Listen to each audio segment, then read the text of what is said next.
Bridge নির্মাণ কাজ শুরু হয় তাহলে কৃষকের খুবই উপকার হয় এবং চলাচল রাস্তায় সুবিধা হয়। বৃদ্ধ মানুষ হোক আর বয়স্ক মানুষ হোক, 600 বিঘা ধান আছে তাদের, তারা এই ব্রিজ দিয়ে কোনো সময় আসতে পারবে না। আপনাদের যেটা দেখাতে চাইছিলাম, এই জায়গায় যদি একটা ব্রিজ নির্মাণ কাজ শুরু হয় তাহলে কৃষকের খুবই উপকার হয় এবং চলাচল রাস্তায় সুবিধা হয়।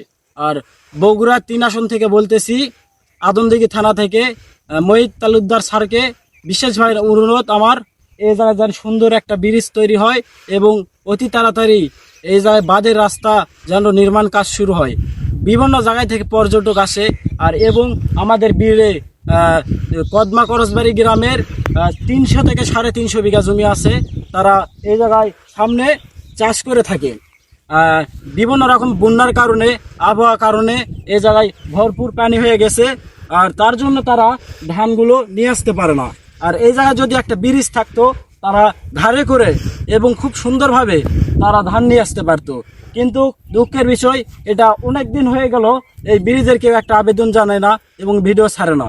আর এই জায়গায় যদি সুন্দর একটা ব্রিজ হয়, আমাদের সবার পক্ষে ভালো হয়। আর দমদমা এবং সান্দিরা থেকে মানুষ চলাচল করা হেভি সুবিধা হবে।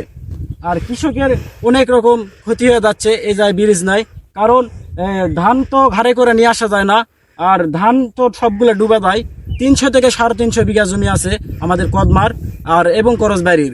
আর দমদমারও 200 থেকে 250 জমি আছে ওই মাঠে চরে, তারাও ধান নিয়ে আসতে অনেক অসুবিধা হয়, অনেক পরিশ্রম হয়।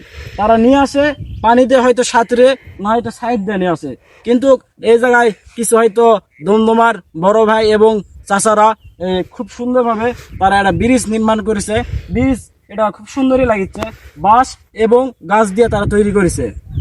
আপনারা বিশেষভাবে অনুরোধ, আপনারা বেশি বেশি এই ভিডিও শেয়ার করবেন। আমাদের এই সুন্দর ভিডিওটা আপনাদের কেমন লাগলো সবাই একটু কমেন্টে জানাবেন। আর আমাদের চ্যানেলের সাথে থাকবেন। আমাদের চ্যানেলের নাম হচ্ছে SDM স্বাধীন ভাই। এগুলো এই পেজে হচ্ছে সামাজিক কিছু ভিডিও তুলে ধরা হয় মানুষের জনসেবার জন্য।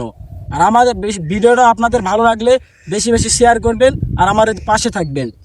সবাই ভালো থাকবেন, সুস্থ থাকবেন, ইনশাআল্লাহ ইনসাফের পথে চলবেন।